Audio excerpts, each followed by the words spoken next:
Today, we're talking about the coming wave of AI feature fatigue, and, well, where might it all go next? I'm Andrew Hogan, Figma's head of insights, and this is a conversation with Shane Johnston, who's a researcher at Figma focused on AI. We get into the difference between the application layer and the infrastructure layer of AI, and what he's seeing from the industry and some of his predictions. This is FigBrew, which is a conversation about what's happening in the industry and where it all might go. Hope you enjoy. Shane, the internet seems to say that design is dead. AI is getting rid of designers. There's no more design. Design is over. Is that true? To be honest with you, Andrew, I think we're in this point right now where it's design is dead, but long live design as well. So I think what we're in the middle of a transition towards is a new way of designing emerging. I think it's a bit absurd to sort of say design is dead, because I think most designers will recognize that design is a process, not just an output. In thinking about where AI is at the moment, we have a lot of tools that are coming out that can generate design. You put in what you want and out comes a design. But I think all of those intimately aware of the design process recognize that it's a process and not just an output.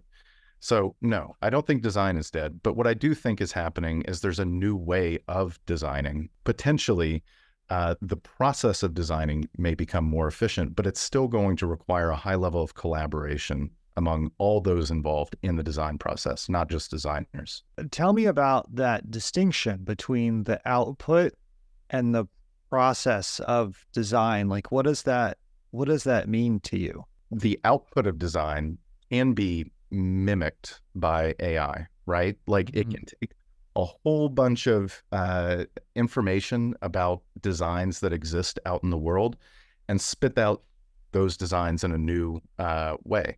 Baudrillard would call this a simulacrum, right? It's this imitation or substitute that's ultimately unsatisfactory because it can't account for all the things that designers account for, including a shifting competitive landscape, user needs, feedback from executives. Like, all these things are sort of critical to the design process, but AI cannot account for them yet. Can't help but think, like, we've seen design change within our lifetimes pretty, substantially. The process, the kinds of things that are designed. I mean, the mobile apps, like, people didn't really think about those as a vehicle for delivering design or for designing experiences until, like 2007, 2008. It wasn't even in the launch of the iPhone. So yeah, your point, change always occurs, right? And this is just another one of them, albeit one with a potentially transformative future.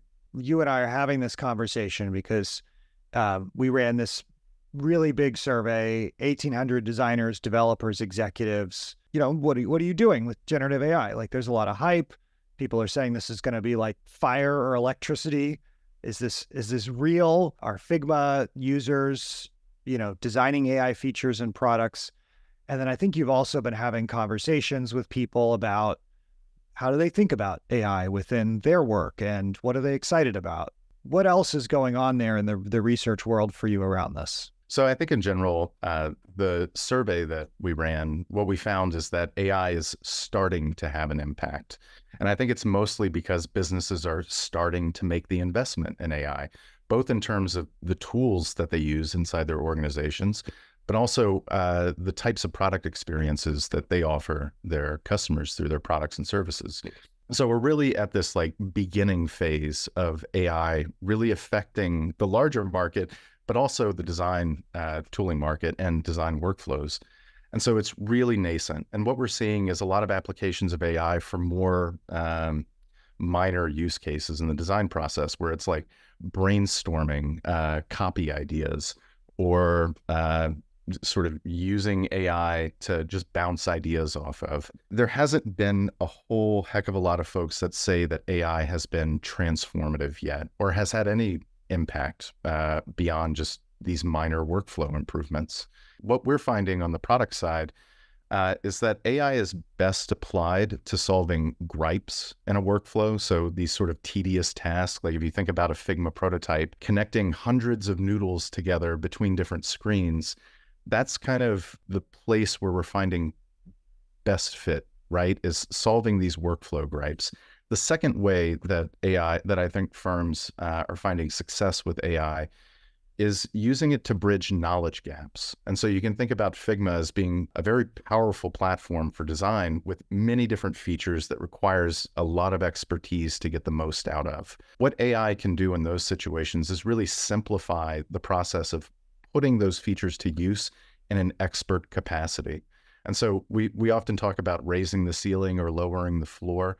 I think a lot of this work lowers the floor of who can expertly any given platform's features. I know a couple stats from the study because we ran it together. 89% say AI will have some impact on products or features in the next 12 months. 20% saying it'll have a significant or transformative impact today. That 20% goes to 37%. You just see this like rise in impact that mirrors like the rise of investment as companies kind of fiddle around with what's new, a new general purpose technology. The internet didn't change things overnight. It took a little bit. The internet had been out for a number of years and people still thought it was absurd that Jeff Bezos was offering. Those headlines, you remember those headlines of like, they want to sell books to you through the internet. Can you believe this? Yeah, exactly. And now I don't think many of us would think of purchasing a book any other way. What are we doing here? Whoa. People are going to pick a fight with you about that one, Shane, because going into a bookstore and picking a book out and then paying twice as much is one of the greatest joys of life, because I totally agree. And I rely on my bookmonger's recommendations, but ultimately the majority of the market, if you look at the book market. Yeah. I know. There's a reason I made the joke about paying twice as much in person, because you get the experience of picking it out and flipping through it and all those things. But yeah, the businesses are starting to invest. Designers are maybe feeling a little bit of fatigue about like how much AI discussion there is. Tell me about AI fatigue. I know, I've talked to Gus on this sort of platform. He has one idea of AI fatigue. I know we did a webinar recently. Other people have different ideas of AI fatigue. Let's pull that apart a little bit. What is that? What is AI fatigue? I think of AI fatigue as kind of this multifaceted thing. It's easy to look at it and say, people are just sick of the marketing hype, right? They're tired of being promised things that are transformative. And then once they use them, it's like, this doesn't really fit in a workflow. This marginally improves my life, or it's just mimicking what someone would think a designer would need, right? Kind of like generative design. I think that's one aspect of it. So marketing hype is one thing. Tired of the marketing hype. Exactly. Yeah. It's kind of this repetitive broken promise. I think the larger issue with AI fatigue is that we're consistently hearing almost on a daily basis about some new technology or application that promises to reinvent X, right? It will reinvent healthcare. It'll reinvent government. It'll reinvent design and how we design. But I think we're not seeing any of that reinvention really happening. It's just, it will. And then when we try the tools that are coming out for design, let's say, they're really not hitting the mark. And this is because investment isn't flowing into the application layer. I think Sequoia just gave a talk on where is money going in the AI space. And it's largely going to the infrastructure layer. It's the models that are competing right now. Companies are just now starting to experiment with the application of it in really low risk ways. So they're investing a little bit into a chat bot that serves some customer service function. Is that going to reinvent the company's business, core business? No, it's not. Thinking about how AI is currently being applied versus what we're being told by marketers and analysts and journalists, we're tired of hearing it's going to be transformative. We'd like to start seeing transformation. You made the point about layoffs. There's also this sort of like, there is this discussion of like design is dead and what value is design offering if you can just generate a design. And that sort of just points at this problem where people think the job of the designer is making an image. And that is like exhausting to have to constantly deal with that, when the job of the designer is to understand the context from like 6 different directions, and then to advocate for some unforeseen part of the context that's going to be a problem. And I could just imagine that being a tough position to be put in, where like, tell me why I can't just generate this thing. We've all used apps that are not good, and we've all used AI things that are not good. And you feel it. You feel it when something has been designed with care to really solve a problem. So I like this multifaceted component of AI, fatigue. The other one I've heard from Mia Bloom, who's a design researcher, strategist, coach, is that teams are out of sort of energy and capacity for this, because it's also being pushed really fast, and it's coming on the heels of, obviously a lot of like, the pandemic and great social change and things like that. So multifaceted view of AI fatigue. People are excited about the potential. We all want it to be here. We can all see like the one use case. I know I used it to analyze some data one time, and I was like, wow, this is going to be transformative. And then I asked it to, write me some social copy to work from, and I used 3 words, and it didn't make me any faster. I think I would imagine that's like how it feels for many people in their work. Yeah. And I think, Andrew, one of the things you touched on was that there's this other aspect to AI fatigue that comes specifically from designers, where they know that AI isn't going to replace what they do anytime soon. And in fact, when you ask our customers, the one thing that it's affecting the least right now is collaboration. And we know that collaboration is foundational to the design process. If designers aren't seeing the impact to collaboration, it's really hard for them to connect the dots between AI's transformative ability and it completely reinventing design. What designers are really frustrated with right now is the belief that AI will reinvent design or make design a commodity that can be outputted by a generative model. And so designers are really concerned that the message that it's sending to non-designers, company leaders, business decision makers, is that AI is something that can replace design, but they themselves don't see it as a suitable replacement. I mean, I remember from the study, 6% say it's transformed how they work with others, which is, and on some level, a lot for a really small, short period of time. And another level, 6% is not very much, when most of the work of design is working with other people to do something, to gather their input, to understand their context, all the things that have to happen. I think we talk a lot about the change that has happened to date versus the change that might be coming. One grounding thing that we've talked a lot about is Amara's Law, the idea that people overestimate the change that will happen in the short term and underestimate the change that will happen in the long term. But the long term could be 20 years. Like the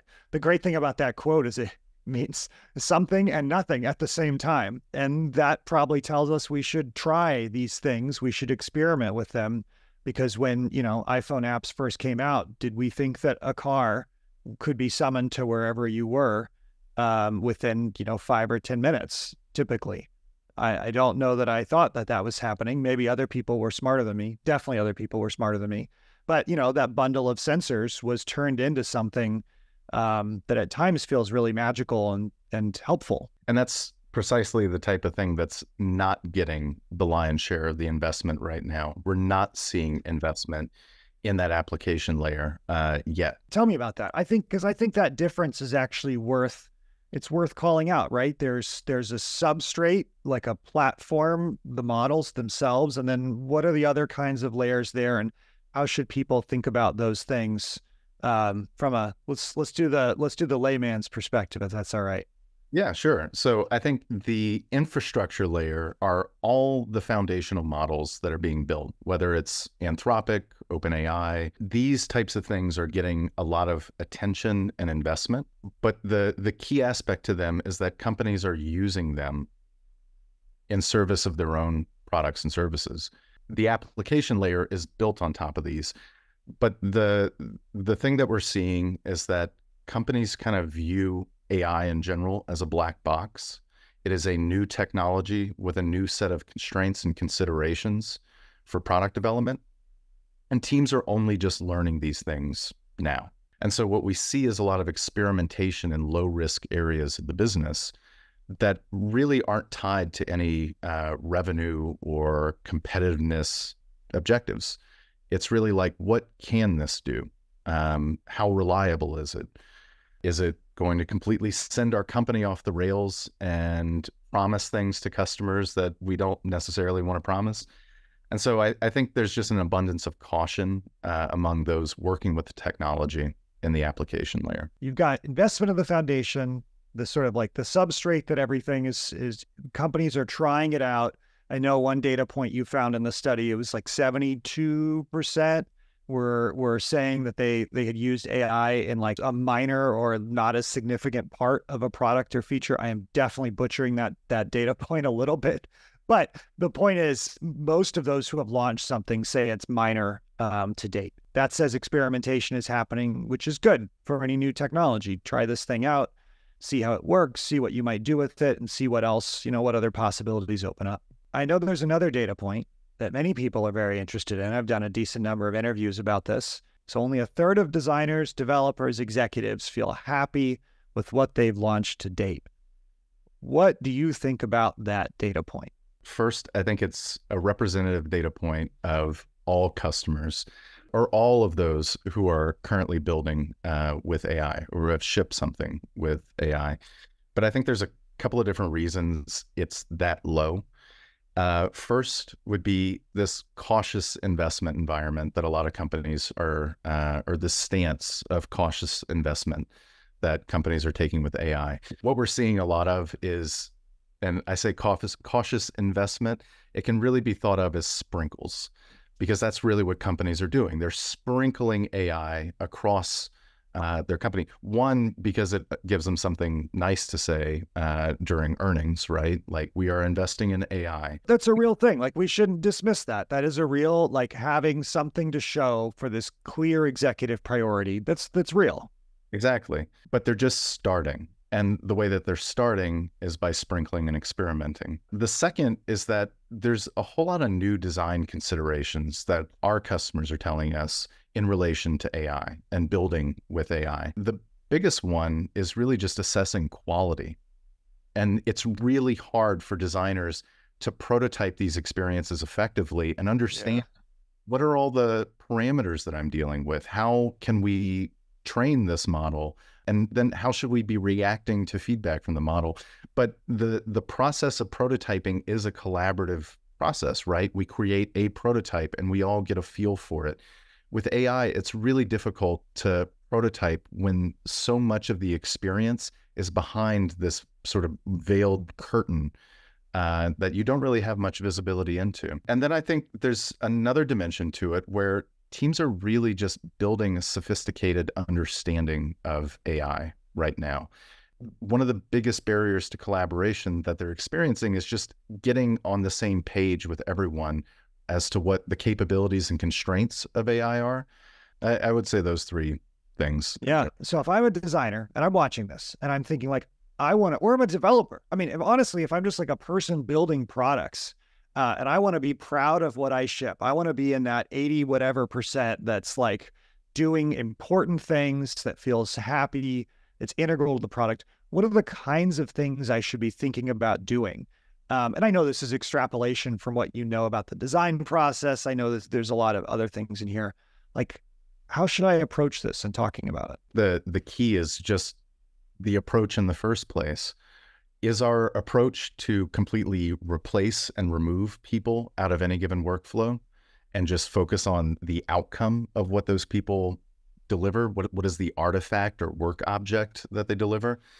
And so I think those that are successful with AI are thinking of AI as a workflow assistant or a way of augmenting a workflow rather than replacing it. Just thinking about my own work and own background in consumer packaged goods, like the way that new categories and new products tend to get adopted is that they're familiar to the old way of doing it. And so an example of that would be like Swiffer, which was a $1 billion brand put out by Procter & Gamble, but the entire brand and product was anchored on the old way of doing it, right? It was the old workflow of cleaning your floor. All Swiffer did was say, here's a new way of doing that. And it's in a familiar form factor, a stick with a little thing on it, right? And you move that around the floor.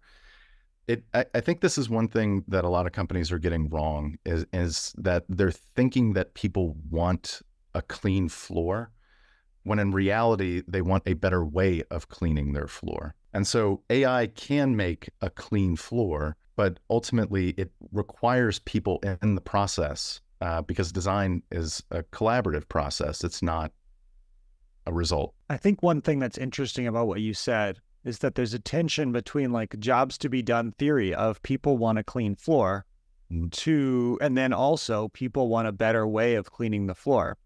And this is the job of design, because you have to understand, are people willing to just accept a magically clean floor, or do they want some version of the process that they're using today and to make that better? And I think what's super interesting about work, because of how much we work with other people, how many traditions there are around work, how many expectations there are around work, it is not as simple as just outputting the thing that is done. I think that is the core job of the designer, is to understand the attitudes that would come from that.